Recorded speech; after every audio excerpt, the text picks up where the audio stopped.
乌空军轰炸克里米亚，俄陷入恐慌。普京批准13兆史上最高预算，俄罗斯的最后一搏。叙利亚反政府军攻占多个城镇，驻叙俄军总司令被撤职。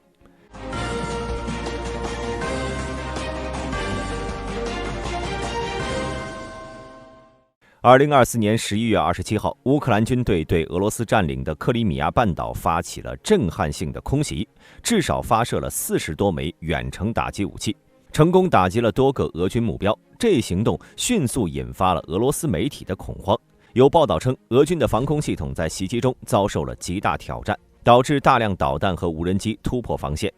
爱沙尼亚分析机构指出，俄罗斯的防空系统几乎无法应对这场大规模的袭击。部分目标被成功击中，导致俄军陷入混乱。在这次袭击中，乌克兰空军动用了多种先进武器，包括英国制造的风暴阴影导弹、乌空军的苏24战机和改装后的 S-200防空导弹。这些高技术武器的联合使用，极大地增加了俄军防空系统的压力。除了常规的导弹袭击外，乌克兰空军还使用了无人机和弹道导弹进行协同打击，从多个方向对俄罗斯的克里米亚基地进行压制。据悉，别尔别克空军基地和纳西莫夫海军学院等重要军事目标成为袭击的重点。当地人的录像显示，现场烟雾弥漫。虽然俄罗斯防空系统称已经成功拦截了25架无人机，但实际情况显示，依然有大量的导弹和无人机突破防线，造成了重大损失。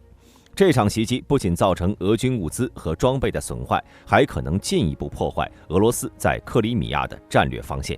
值得注意的是，克里米亚的防空力量在过去1年里一直未得到显著加强，乌克兰的精准打击恰好利用了这一薄弱环节。此举背后的战略意图逐渐明朗。通过这次打击，乌克兰军队成功吸引了俄罗斯大量防空力量的调动，迫使俄军分散资源，尤其是向南部克里米亚地区增派防空力量。这种战术上的牵制将为乌军在其他战线上进行更具威胁性的攻击创造机会。尤其是在库尔斯克和顿涅茨克等关键战区，乌克兰军队能够利用俄罗斯防空薄弱的空隙，打击俄罗斯的后勤补给线和指挥体系。值得一提的是，乌军在过去几个月中的战略打法日渐成熟，越来越多地依赖西方提供的高科技武器来实施深度攻击。这样多样化的打击方式和高度集成的打击手段，使得俄军在防御上不断暴露出脆弱环节。西方国家的持续援助无疑增强了乌克兰军队的作战能力，使其在面对强大俄军压力下能够保持反攻的主动权。在这次袭击后，乌克兰方面明确表示，未来将继续对俄罗斯在克里米亚的军事设施进行打击，特别是那些长期被忽视的防空薄弱点。同时，乌克兰军队也在不断推进对俄指挥和补给线的打击，力求通过持续的精准打击来削弱俄罗斯在前线的持续作战能力，为下一阶段的战斗积累优势。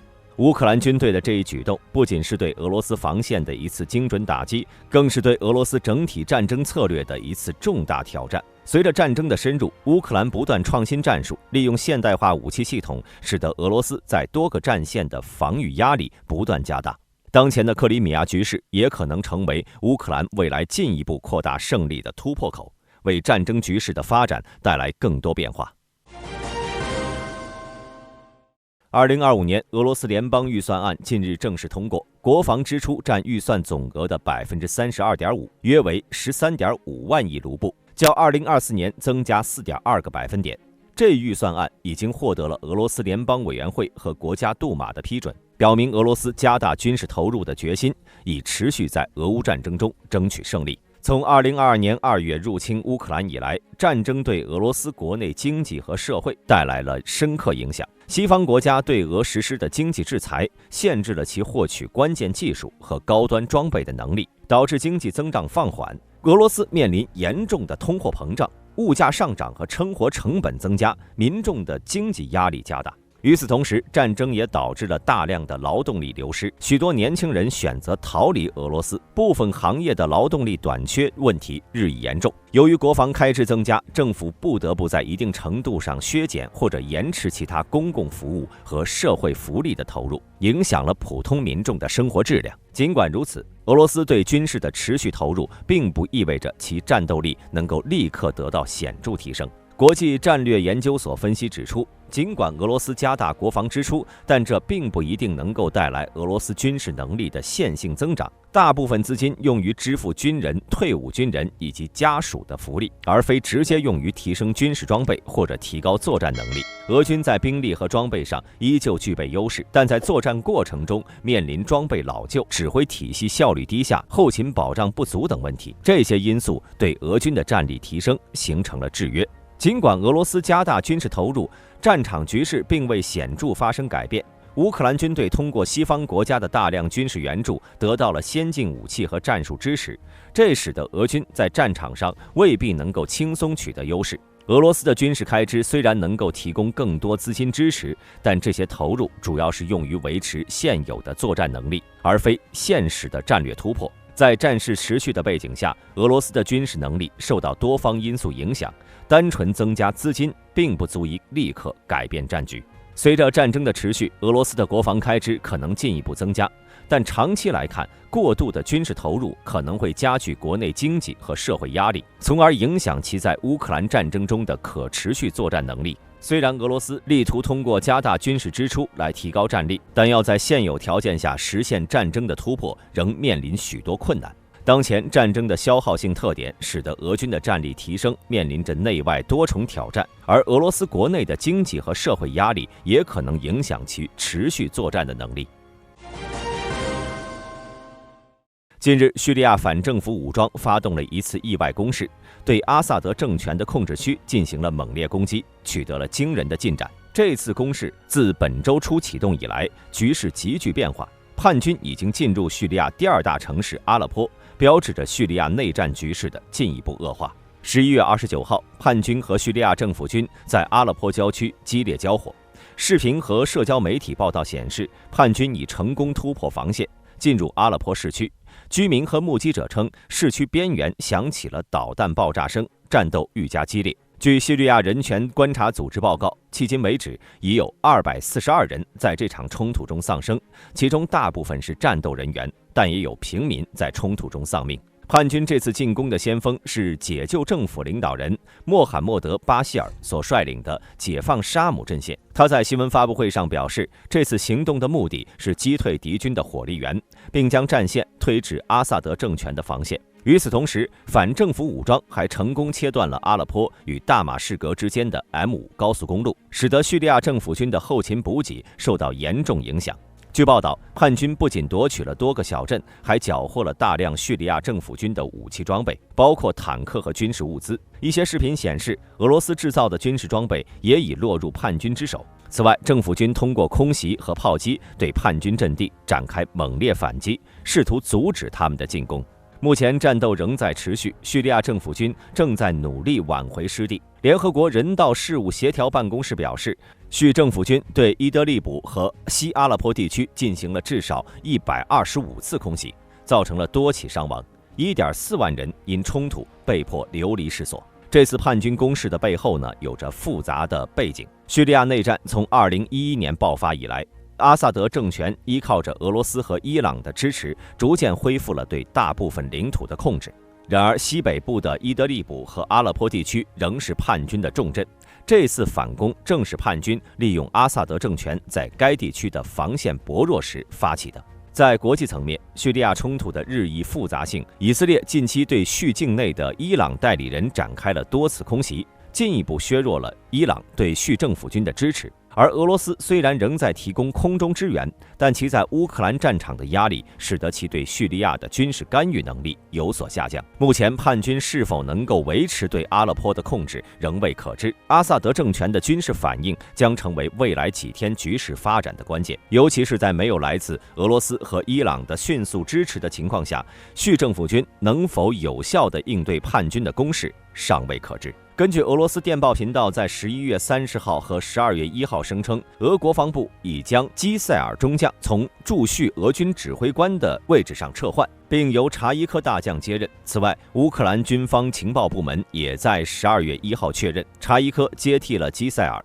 并且俄罗斯海军总司令亚历山大·莫谢耶夫上将已经抵达叙利亚塔尔图斯。查伊科曾在2015年到2017年担任驻叙俄军队指挥部的参谋长，并在2019年9月到2020年11月、2021年2月到6月以及22年9月到12月担任过驻叙利亚俄军队的总指挥。不过尚不清楚从2022年12月以来查伊科的具体职责。基塞尔是从2024年5月起担任驻叙俄军指挥官的。一些俄罗斯军事博主认为，基塞尔的调任不会对叙利亚局势或者俄罗斯的军事行动产生重大影响，原因是俄军方一直在进行指挥官的轮换，通常是在乌克兰战场发生失败后，将指挥官派往叙利亚等地。叙利亚内战自从2011年爆发以来，已经成为中东地区最为复杂且持久的冲突之一。这场战争不仅是叙利亚国内各派力量的对决，也吸引了多国的介入，形成一个多方博弈的局面。最初，由于阿萨德政权对抗议活动的暴力镇压，局势迅速恶化，最终演变成了全面内战。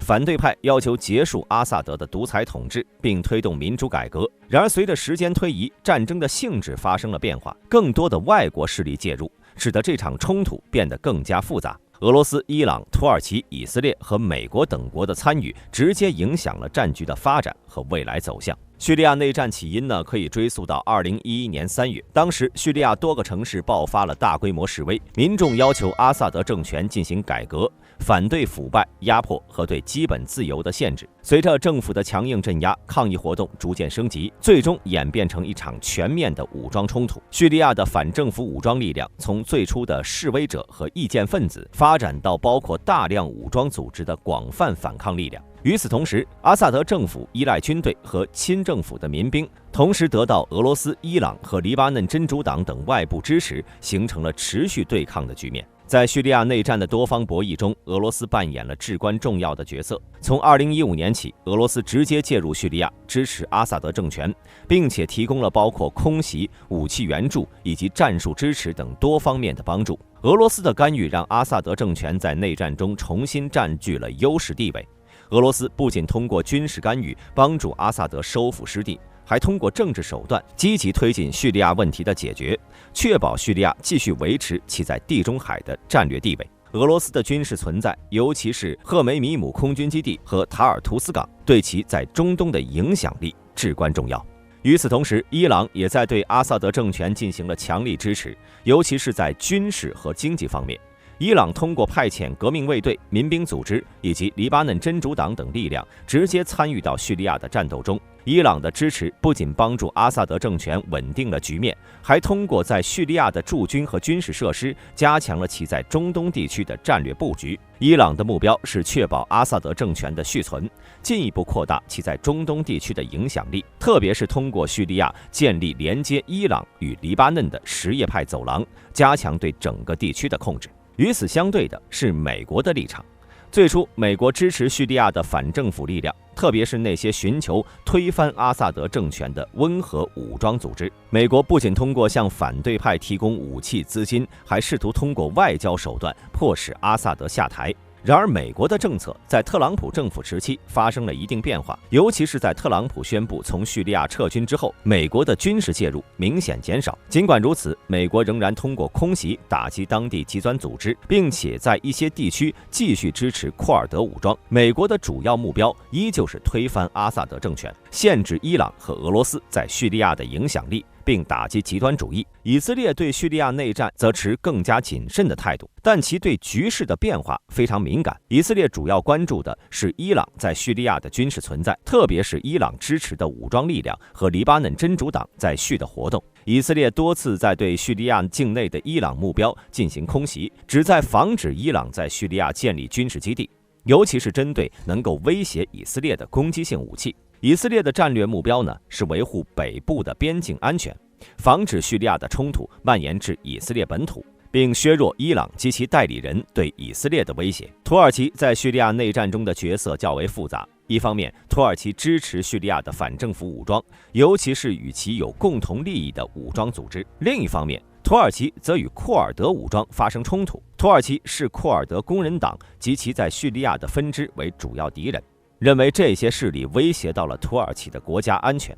土耳其的目标是推翻阿萨德政权，并阻止库尔德势力在叙利亚北部的扩张，防止库尔德问题在土耳其蔓延。所以，土耳其不仅为反对派提供武器和资金支持，还直接派遣军队进入到叙利亚北部和库尔德武装展开对抗。叙利亚内战至今已持续多年，造成了巨大的人员伤亡和人道主义危机。根据叙利亚人权观察组织的统计，战争至今已超过50万人死亡，数百万民众流离失所。阿萨德政权虽然在俄罗斯和伊朗的支持下逐渐恢复对大部分领土的控制，但冲突并未结束，部分地区仍由叛军或库尔德武装控制，局势仍处在紧张状态。总体而言，叙利亚内战不仅是一个内政问题，还是大国之间战略博弈的结果。各方势力的立场、支持对象以及战略目标是各不相同。未来叙利亚的局势仍将是多方力量博弈的舞台。